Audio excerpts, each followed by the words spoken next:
What's going on, Falcon fan? This work Hundo coming back at you with another video. So, guys, I'm finally back. Hey, I was feeling under the weather for the last couple of days, so I'm sorry. Your boy was about out. I couldn't, come on to see you guys to talk about, the Raheem Morris press conference that was, happened on Monday. However, I watched it about 3 times. I got a lot to say about what he had to say. But so we're gonna get into that today. We're gonna talk about the coaching staff.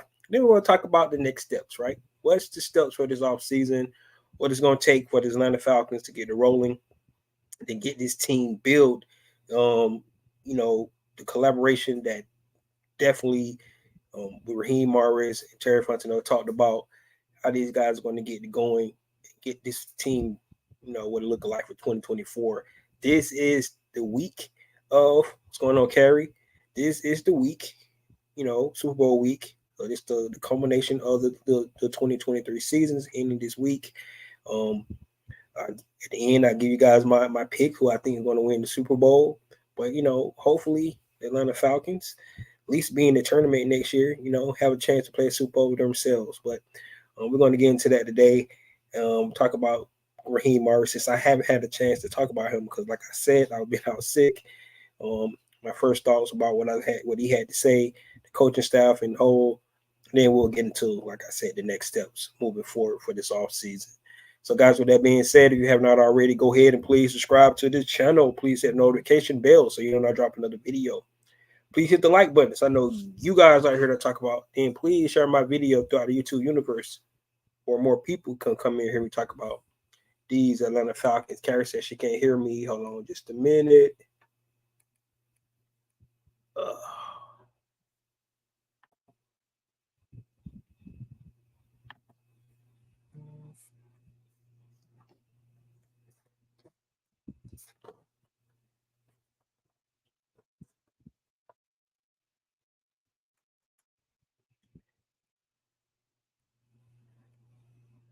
All right.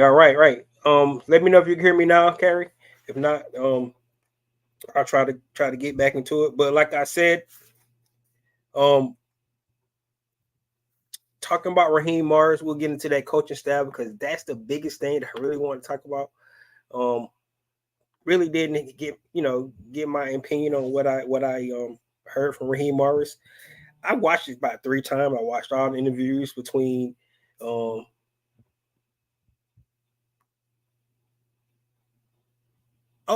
my bad. Oh yeah, yes, I was out of it. Thanks. I think I was reading too fast. All right, awesome.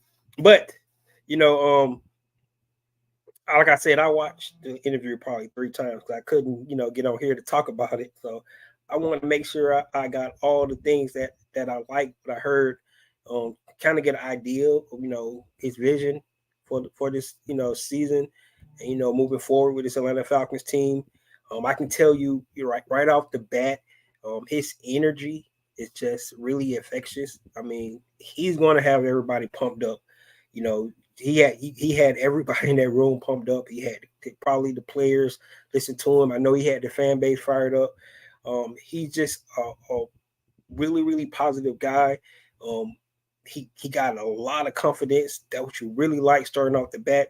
Um, and the biggest thing is, I think for him actually, you know, not succeeding his first time as a head coach, which was what 15 years ago, you know, really helped him develop and figure out and learn things for making him a better coach this time around. Now, once again, sometimes when you do, get put in certain positions like him, with the Tampa Bay Buccaneers, it wasn't, one of the best situation for him, right? He had a young quarterback they tried to draft, a team coming from, the Super Bowl, they're getting rid of their coach and John Gruden, big transition. He had to get rid of some Hall of Famers on that team, to start cutting salary and things like that. So they was really like in a rebuild. You put a young coach in a rebuild situation and young quarterback, first time, it's a lot. It's some learning, growing pains there. And everybody talk about that record, but he did win 10 games his second season. So in that three season span, And the last season, went back to 4 wins there, but just that, that experience, it shapes you. It shapes a person to when they get their next opportunity, their next experience is going to really, pay a lot of dividends. And I really think it did. I mean, if you just listen to him, those experiences that he had, going to, work with Mike Shanahan in DC, I think that really, a guy who had won Super Bowl before in Denver, right, goes in, he learned that championship pedigree, with the Shanahans. You see right now a lot of his experience is, falling up under that Shanahan tree because he worked with Sean McVay, bringing in a young, up and coming offensive coordinator and Zach Robinson from that same tree. So that experience that he got in DC probably was really, really valuable for him after coming from Tampa. And then the sixth season he had here in Atlanta, right? We were winning. We were, right? The first season we went 8-8. The second season we went to the Super Bowl. Third season, right? We went to the divisional round. So those first 3 seasons, Atlanta Falcons was on the upward trajectory. They really were, right? Next 3 seasons, the salary cap probably got a little bit over our head. We couldn't bring talent in. We had a lot of aging vets coming, on those big contracts and things like that, and the team started to fail, right? Dan Quinn got left go, and he inherited, pretty much what was probably the start of the rebuild what needed. That's what he inherited in the interim position that he had. And if you can see the way the team played after that, right?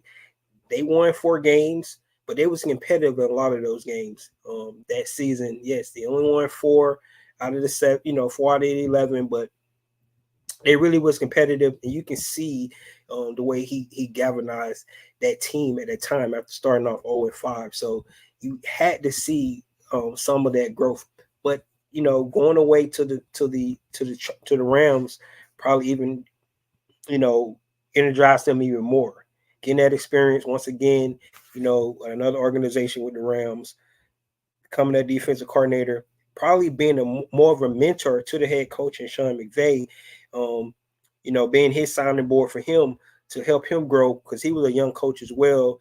And those guys actually ended up winning a Super Bowl together. So, that brings him back in full circle, back to this Atlanta Falcon team. A lot of people saying that maybe he wasn't the first choice. Maybe they wanted Coach Bill Belichick. Bill Belichick. And honestly, guys, if you've been, listening to my podcast, I was one of those guys as well. Thought, if they can get a Bill Belichick, bring him in because of his coaching experience. But, after listening to Raheem Morris, I think this is a perfect fit because when it comes down to our personnel department, and that's what I want to emphasize on, our personnel department with Terry Fontenot and his staff that he has assembled. I think it was just the best fit because I think Bill probably wanted to get rid of some of those guys, and we got to be impressed about what Terry has done since he's been here. Not just only the roster, but cleaning up the cap, being able to build a team for not just for now, but for a sustained future. And that's what you want to have for any team, moving forward. So that's what you really gotta like. That what you have to respect that all the way around to what Terry Fontenot and this relationship with Raheem Morris is going to be able to have. He mentioned, which is, and I think he was right about this. It wasn't really a lot of emphasis on him being, the first black coach in Atlanta Falcon history, right? But it is a fact. He is one of the first black head coaches in Atlanta Falcon history, without interim tag, of course, because he was here as an interim coach. But that speaks a lot as well about out of 14 coaches. It wasn't because of his skin color. It's because they felt that he was the right guy for the job. So it's a lot to listen to. I was really motivated. I like everything that he had to say. One of the biggest things that everybody wanted to hear about was the quarterback situation. I think what I took away from that conversation about the quarterback is that they don't believe that our quarterback is already on the roster, not the starting quarterback anyway. That was telltale.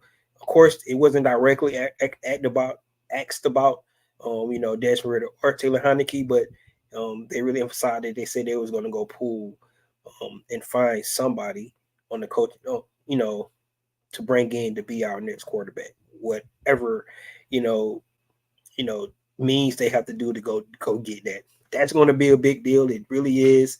We all know that. To me, that's going to be, one of the most important things to shape his first year here in Atlanta is who he is able to bring in as a signal caller. Because I don't care what nobody says. If you don't have a quarterback, it's going to be a long,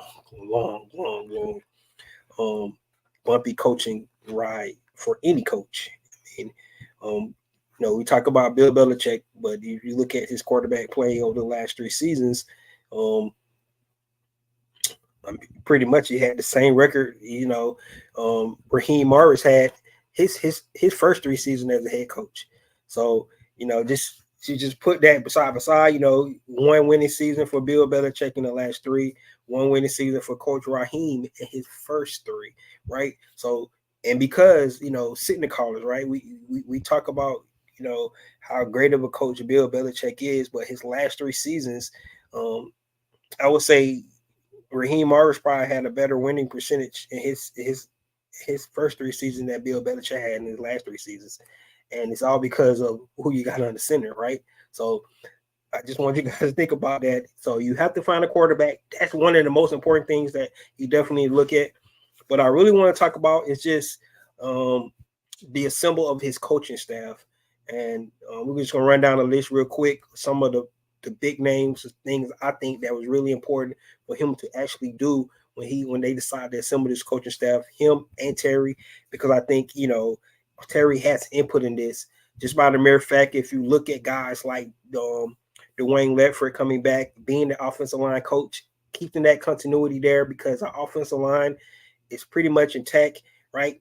But he also getting a title as the run game coordinator. I like that because if you go back to Louisville, I know a lot of people don't really know Dwayne Ledford. He did come from Louisville, and they had a really good running game there. So he understands the run game as well.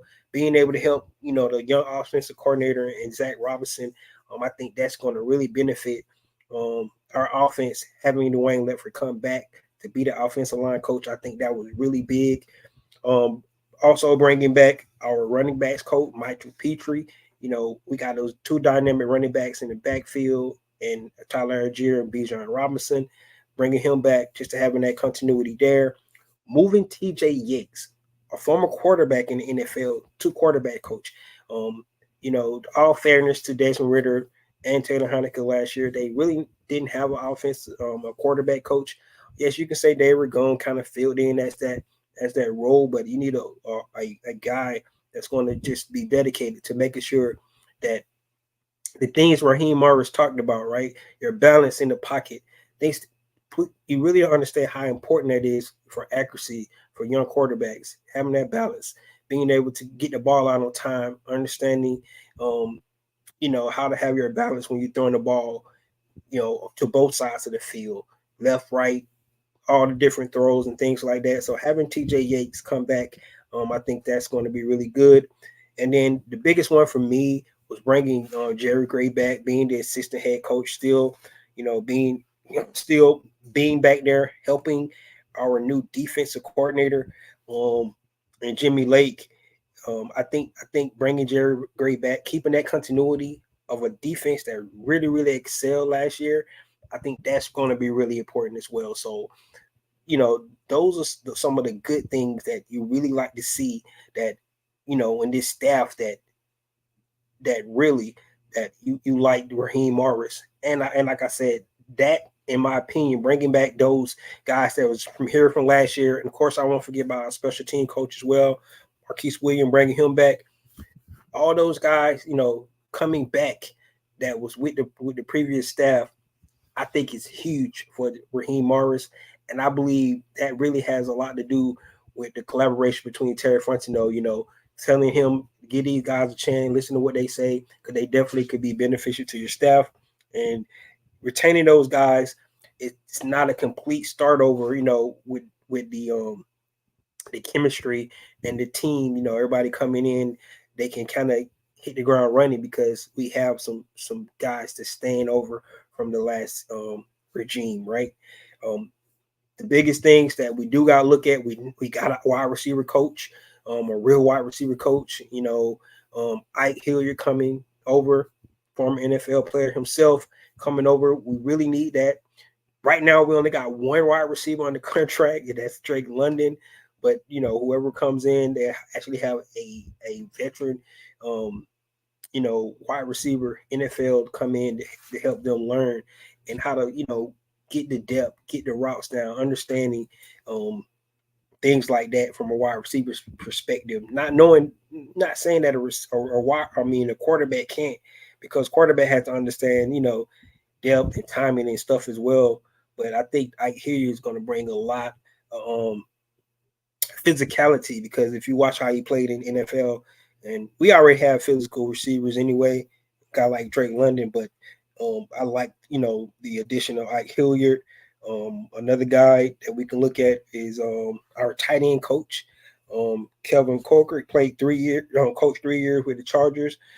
Jared Everett was the second leading receiver on the Chargers, was a tight end for the Los Angeles Chargers last year, behind on Keenan Allen. So you gotta like, what he'll be able to do.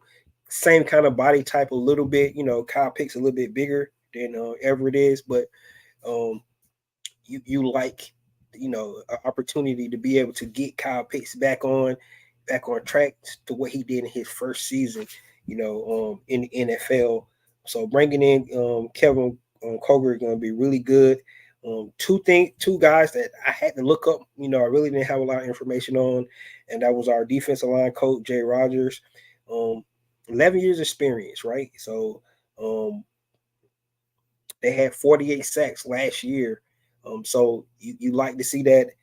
Defensive line coach, he have definitely a lot of experience being a defensive line coach, and being that run game coordinator on defense, his last stint. So bringing that in, that's the piece that I really want to make sure that we don't fall back on, is having that D-line experience, because we lost Ryan Nielsen. So bringing in Jay Rogers, I got confident. 11 years experience, 11 years experience in NFL.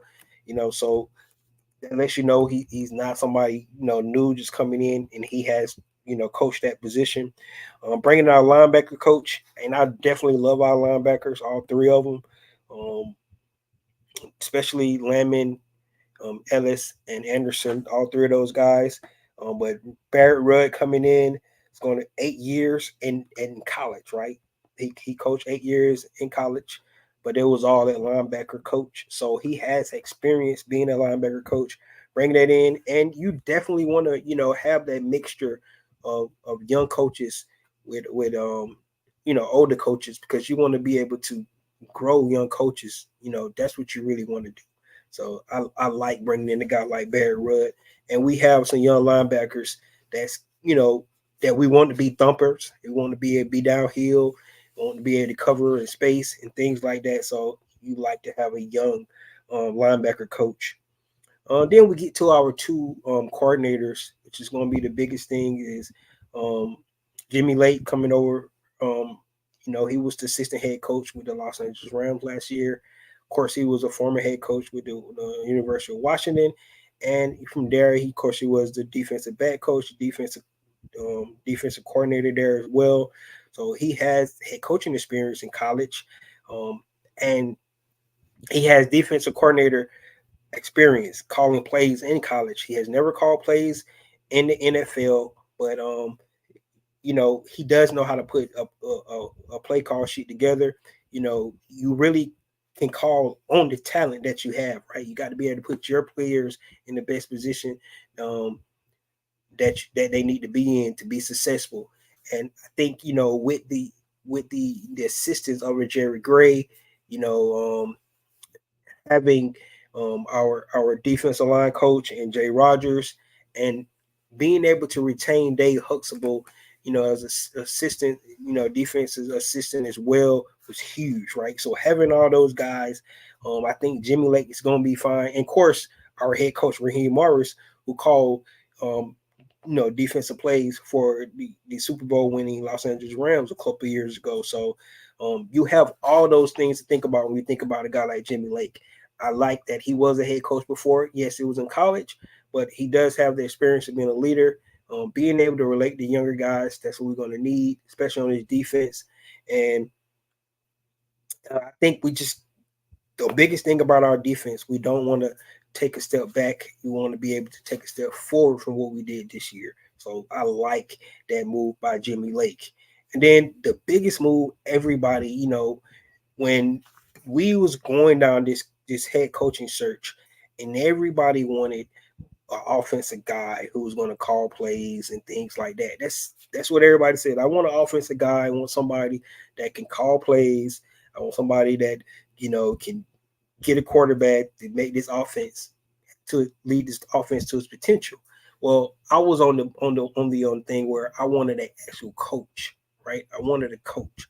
I wanted somebody that can come in. I was like, you can go find an offensive coordinator. That was my mindset, right? Because you just want somebody to call plays, right? You can find that, And so we went and got an actual head coach who's not going to call plays on defense or offense. He was going to be the head coach. He went out and got a young Zach Robinson to be his offensive coordinator, a guy who was really dynamic in college as a quarterback himself, a guy who has actually scouted quarterbacks coming out of college. He worked with PFF a couple of years. Also, a guy who worked with college quarterbacks coming out, getting them ready for the combine. And if you go back to some of the work he did with a guy like Baker Mayfield, a guy like Carson Wentz, guys like Matthew Stafford, he has all that experience working with quarterbacks, young and old, right? And he has the experience of being the passing game coordinator for the Los Angeles Rams. That's what his title was last year. So he understands how to put an offense together, especially our passing game, which what the Atlanta Falcons definitely was lacking last year. You match him with a guy like Dwayne Ledford, who's a former head coach himself in college, and that running game, getting that offensive line to coincide with the quarterback with our talented weapons. I think we got a recipe for really, really good things to happen in Atlanta, right?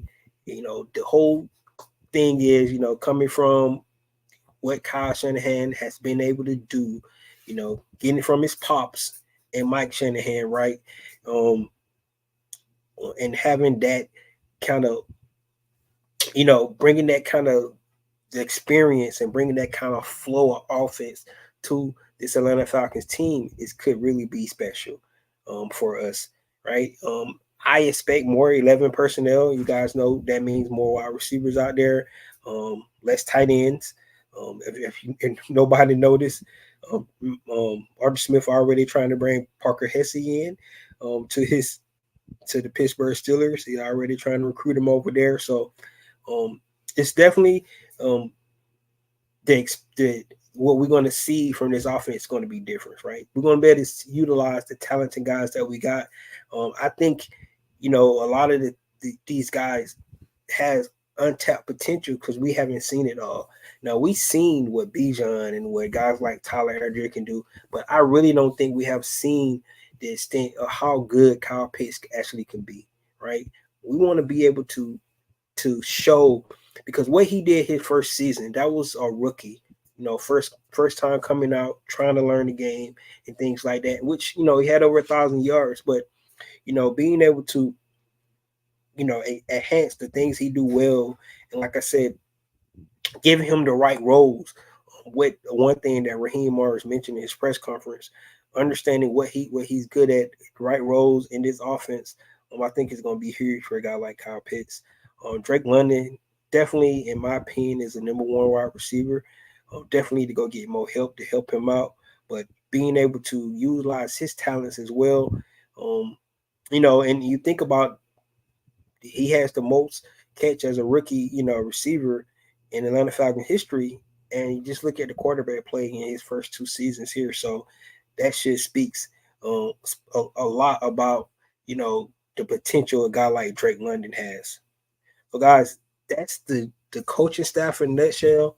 Those are some of the things that I took from Raheem Morris' press conference. The biggest thing is that they're going to work, do their due diligence of trying to put this team and putting the best product on the field. I know it's cliche. Everybody says that, but I do like this matching between this head coach and this general manager. I think they're going to work well together. They're going to balance off each other. I don't think they're going to be, too happy. I hope, too agreeable. You want to have some differences because when you got differences, I think you come out with a better decision on certain things. So hopefully, they can, do that as well because we don't want to be too kumbaya. Because I don't know, when you too kumbaya on things and making decisions, sometimes you don't come out with the best decisions. So I just want to throw that out. But I do like this pairing. I think they're going to be good. You got to be impressed with what you're seeing from the front office, so far. Terry Fontenot and his team, Kyle Smith, Ryan Pace, all those guys, the scouting department and this whole, that's what you got to like to see, and pairing him with Raheem and this dynamic coaching staff, that has a lot of potential to really do some good things. So I like what we've seen so far. But guess what, guys? There are so much more things to go. Let's get to a couple of comments real quick before we go to. Carrie says, I really believe that Raheem, and I excited for the second chance head coach. He really got praise. He's our long-term coach. I truly believe that he's a guy. His energy, his smiles, and it really is. She's 100% correct. The things that he's shown. I mean, you want to win for a guy like this because, and the last thing, one of the last things he said, why not us, right? That's what you gotta believe. Why we can't be in the Super Bowl, this Sunday? Why not? Right? You got to go out. You got to put in the work. Right? You got to be able to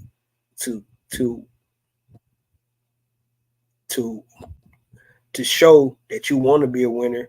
Right? These are the things that every team, all 32 teams in NFL, and this, it's the goal to get to the Super Bowl. Right? Every team put in all the work. Right? But you got to be able to execute. One thing is, and this in all the sports, all team sports, is the talent, right? No matter how good you are as a coach, right? Don't matter how good your scheme is, your system is. If you don't have the talent, you're not going to go far, right? So, no matter how motivating and all that stuff is to Raheem Morris, which I really agree that he's 100% all those things. If we don't get this talent fixed right, that's going to be the hugest thing. He has to pick a quarterback, and that's exactly what he said. Belichick wanted to take over 100%. That's exactly what he wanted to do. So, Kondo, yes, we do need a quarterback. We're going to get into that just a minute about our next steps. James says, who is the other linebacker coach? I don't think they have signed another linebacker coach. They're not 100% complete with their coaching staff yet. They do have some more defensive assistants that's out there in the name, but I just want to name the position coaches, and the coordinators. That's what I pretty much named. Of course, and guys like Jerry Gray, Dave Hextable, guys that's going to play huge roles as well. But they haven't. I don't think they're completely finished hiring everybody yet, which is not a bad thing overall. What type of wide receiver should we get? I think the kind of receiver you get a guy like Hollywood Brown, somebody that can go in the slot, that's a burner. And guys like that, you could go in the draft, right? I'm gonna tell you, I know I'm being a homer, but um, what Lat McConkey was able to do in the Senior Bowl was really, really, good to see something like that. So a guy like Lat McConkey, a slot guy, I think that's one of the receivers they need to get. I think they need to get another number 2 or 1A guy. We know T. Higgins out there in the free agency market. But there was a word out that they was actually going to franchise tag him, so he might be off the market if if the Cincinnati Bengals decide to do that. But there's a lot of more receivers. You go out there, we're not going to completely get into free agency today because it's down the road, about 3 weeks away now. So it's not far away, but I think it's about like 35, 34 days away. So get ready for free agencies because it's on the rise. But it's a lot of receivers that's going to be on the market. So the Atlanta Falcons can definitely find the receiving core that they need within the draft free agency. And we definitely can bring back some of the guys, that from our previous squad, right? That's not beyond guys. Is they're going to get rid of all those receivers as well. So you got to look at that. And that's what I'm going to talk about next. Is the next steps. Boomer said on the sports channel that Bill turned down the fucking job from Atlanta after blank. Yeah. He might have did turn it down because he wasn't getting everything he wanted. So you make it sound good, like, yeah, that he turned down the job. Yeah, because Arthur Blank said, yeah, I'm not getting rid of my personnel department. So he in the middle, like, well, in that case, I ain't coming. See what I'm saying? So it's a two-way street here. Like, you can't get everything you want. Yeah, he turned down the job because he didn't get everything he wanted. So in the end, I don't even care anymore, man. It's a done deal. It's over. You know, things happen for a reason. This is Raheem Morris time, and that's what he said. This is his opportunity to show it. So, whatever happened in the coaching search or whatever, Bill Belichick turned down the job, whatever that is, it doesn't matter. Atlanta Falcons decided to pick Raheem Morris. This is his time. He's the head coach.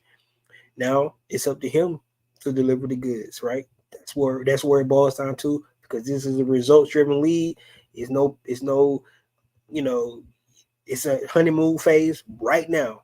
It really, really is, right? But guess what? The next big decision that this organization make can be what takes this franchise, start on the right track, or it could lead us back down to some more misery, in years to come. So they got big decisions to make, and that's what I want to talk about. So the off-season questions, guys, we're going to talk about it. And if you look at the off-season schedule, the next big thing is the scouting combine, right? Which is in a couple of weeks here. So mostly, the scouts just coming back in town. You listen to Terry Fontenot on some of his, interviews that he has had. They're going to go through and just look at tape right now. They're pretty much just looking at, college film, looking at tape, which is honestly, it's the biggest thing for any scouts. You want to look at what they actually did on the football field, right? That's what you really want to do. You want to look at the tape, right, and see how their game could translate into an NFL. That's the biggest thing. So they're gonna look at the tape. These scouts want to sell the guys that they think that potentially could work for this Atlanta Falcon team, right? So those meetings are going. The next week, the coaches come in, which is huge, right? Especially this season because it's a new coaching staff. A lot of new faces here. So the first thing this team has to do is actually look at its own roster, right? You have to break down the guys that we do have on contract, guys that we potentially bring back. That was here last year. The free agents. So you're going to look at your own roster first, and they're going to be able to kind of come up with a plan of what they're going to be able to do, with the guys on the rosters and some of the guys they might want to bring back that was here last year, right? So because when you go into free agency, it's all possible to sign your own free agency first. That's what you're gonna do. So that's gonna be the first thing for this team is going down future draftees, going through our own roster, and determining the plan for free agency. That will be the first domino to fall. Of course, the scouting compound definitely come before free agency. So the underwear Olympics definitely going to be up for grabs. Guys get to run their 40s, show their arm strength, do all these dynamic things. Guys get their stock raised up, on the draft board because they showed out. Look at a guy like Trayvon Walker, who went drafted number 1 because what he did in the combine, because we going off his college tape, which was really good, but it wasn't maybe not number 1 pick overall good, right? What he was able to do at the combine kind of, influence people to think that if he can, translate, what he was able to do there and what they showed on film, because maybe they thought he wasn't used correctly at the University of Georgia. So a guy like, Walker going number 1 overall because of what he did at the scouting combine. So you don't want to get fooled about that. That's why I emphasize looking at the tape first. That's the first thing everybody do. They go out and look at the tape. Tape does not lie, right? Because that's really your game. That's how you up against competition. That's how you going up against, other opponents and things like that. That's real speed football. So you have to look at the tape. If you don't look at the tape, you can get fooled, right? So like I said, scouting combine is important, but it's not as important as the NFL tape. But that's going to be next. And then guess what? The big thing is free agency, right? Free agency is after that, which I think is going to be really huge for the Atlanta Falcons, especially what decision they decide to make with the quarterback position, right? Now entangled in free agency, of course, you can make trades as well. So all that's decided at this time. Offseason is going to be huge, right? The biggest decision the Atlanta Falcons need to make, right? And free agency is going to tell us a lot, right? Because whatever they do in free agency, it kind of give you a light on this quarterback position, right? Now, if they go ahead and pick a quarterback, during this period, via trade or free agent, something like that, we kind of got an idea, the route they go in a quarterback. Now, they could go out and get a veteran quarterback, via free agency, but with the draft coming up, they still could draft a young quarterback as well. Like we just don't know. We just don't know how that would shape out, right? But I think free agency and this trade season, this offseason, is going to be really huge for the Atlanta Falcons because it really going to determine the direction of the quarterback position. I know a lot of people are not really, wondering, not really getting what could try to transpire with that quarterback position, but it's a big decision, man. It's a big decision.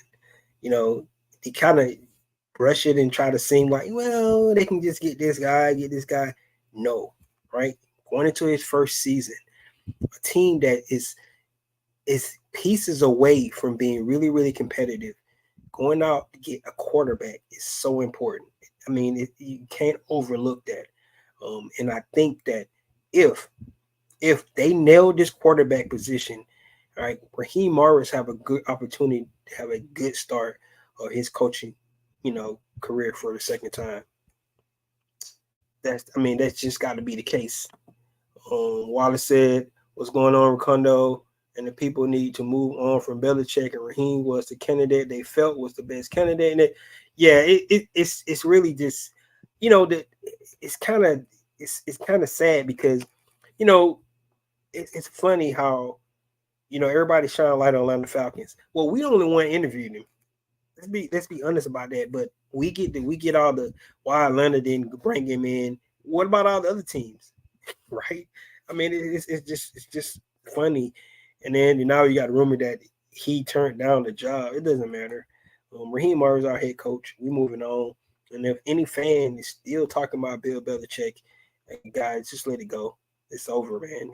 Raheem Morris is the head coach for the Atlanta Falcons, and we need to start looking, how we can get better. with this coaching staff. So, like I said, and it all depends on what the team, what they want during the draft. That's correct. So, I talked about, scouting. I talked about the combine. Now, when we go to free agency, it's if you go back and look, Atlanta Falcons had about $60-some million in cap space last year, right? So they was able to, go out and splurge a little bit. Well, this year it's a little different, right? So this year they only got $25 million. Now they can actually clear up cap space about $15 million or so if they so to choose to start to cut some guys like Taylor Heinicke is a $7 million hit. That money would come back. They can actually cut a guy like Lorenzo Carter, right? I don't know, what would be, the motivation for that, but we'll see. I thought Lorenzo Carter played well for us. But, if we start looking at guys like that, then you can kind of gauge where the Atlanta Falcons can get more money in cap space, right? Another big position they really need to look for in free agency is a pass rusher, right? They need to be able to nail the pass rusher down, nail it down, get somebody here, right? Now, the Atlanta Falcons had 40 sacks last year. I mean, that was big. They had 40 sacks this year, right? That's a big jump from 21 to 40. So you like the improvement there. But just imagine if you had one of those guys that had double-digit sack. Not one guy on the team had double-digit sacks, right? We need one of those guys, one of those big alpha dog guys to come in and be one of those guys can have double-digit sacks. So that's what we're looking for this team. So hopefully we'll be able to do something like that, right? So free agency is going to be huge.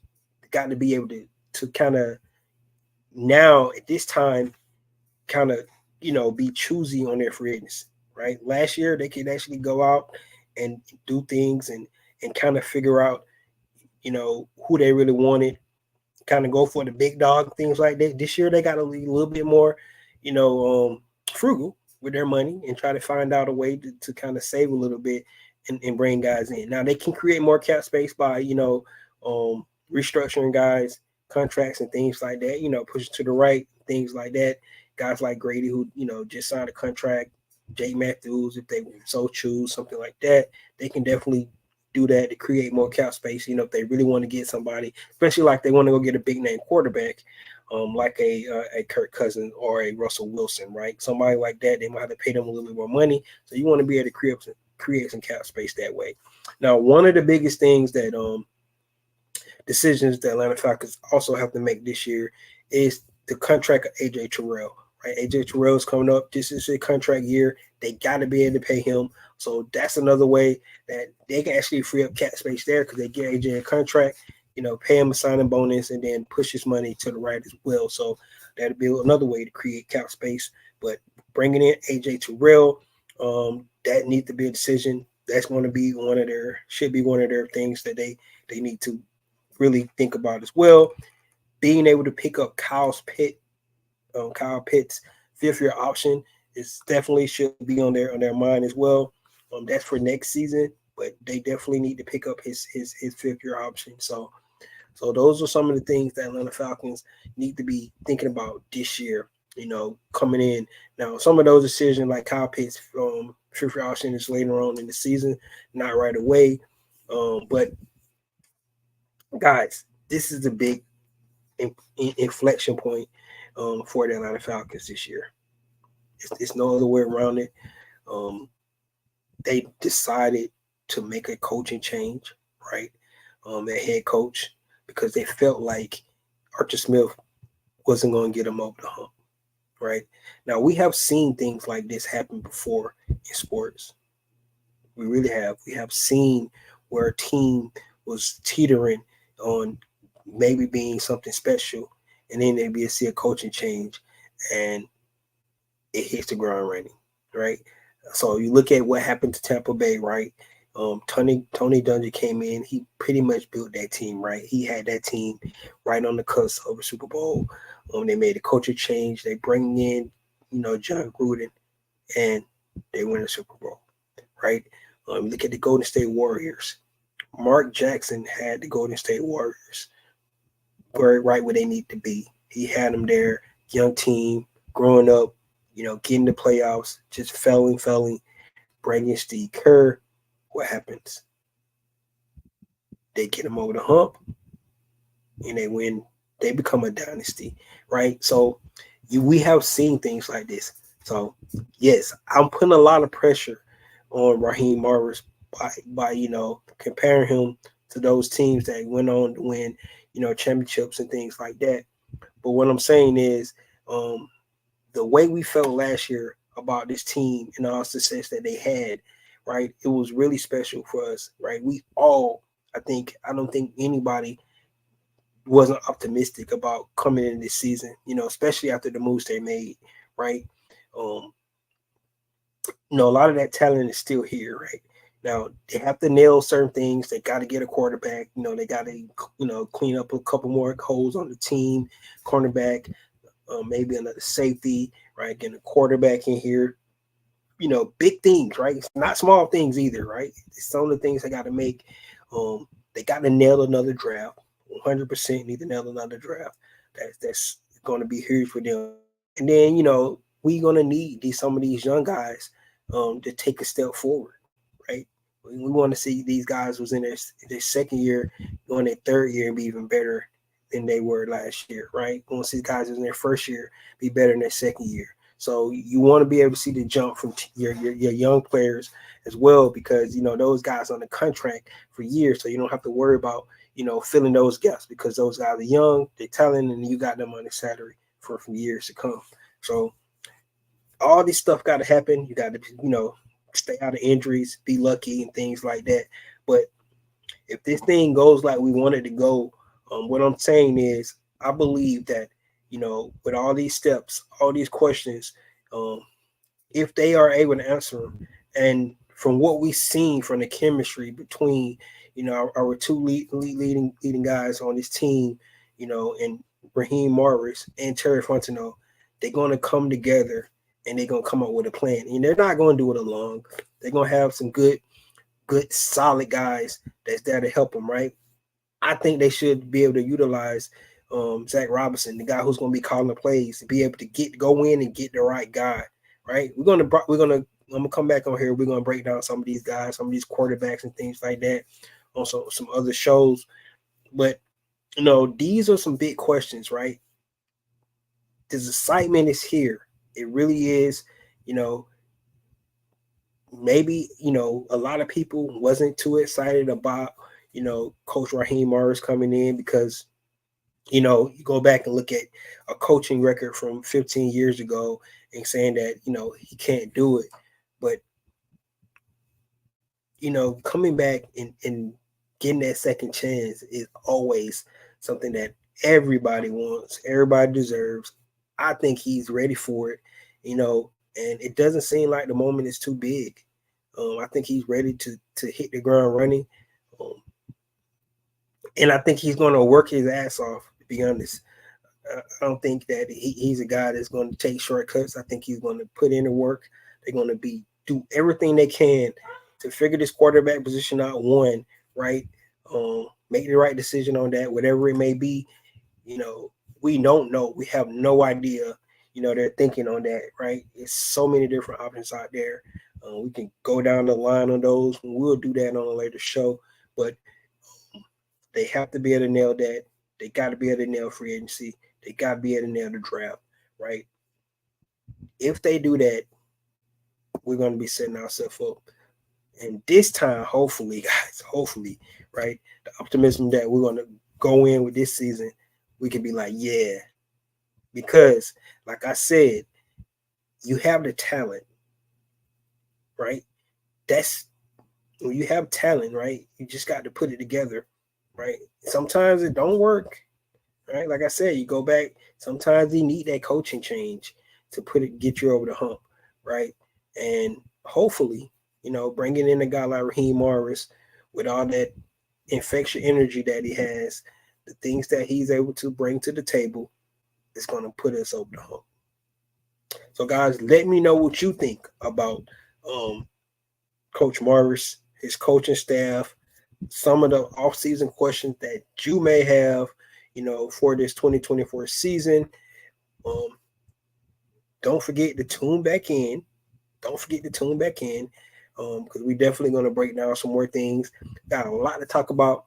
We got to recap last season, first of all. So we're going to go down memory lane just a little bit. We got to go through some of our players, what kind of season they had, what we can expect from them, for next season, things like that. And we're going to try to get in all that before free agency starts, because when free agency start, we want to start talking about our free agents. We want to start talking about our draft class and things like that, before we get into the season, right?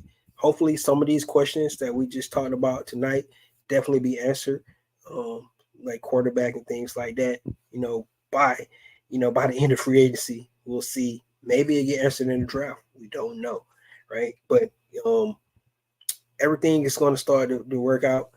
This is the culmination this weekend, right? Super Bowl. After the Super Bowl, people think the season is over. The off season is just starting, and it's going to be full throttle until probably July, when they take that little 3-week break before training camp starts. So it's going to be full throttle here soon, believe it or not. A lot of stuff going to be going on NFL, not on the field, but behind the scenes, everybody building, for the next season. So guys, that's all I have tonight. Thank you guys for coming in. I'm sorry I was gone so long. Feeling a little bit better now. And yes, my pick for the Super Bowl, I'm going to go ahead and pick. It's a toss-up game because I don't have a dog in the fight. I'm going to pick the Kansas City Chiefs, and it's only because of Patrick Mahomes. I think the 49ers have a better offensive roster. So I think that helps them because they're able to run the ball. I think the 49ers able to run the ball. It's going to be really hard for the Chiefs to win, but Patrick Mahomes is just a different dude, man. He plays amazing in the playoffs. He just really do. It's going to be hard to have him make a mistake. And if he can do that, it's going to be tough to beat. So my picks is the Chief. Good luck to both teams, and talk to you guys later. This is your boy Ricondo. Come back at you with another video. Peace.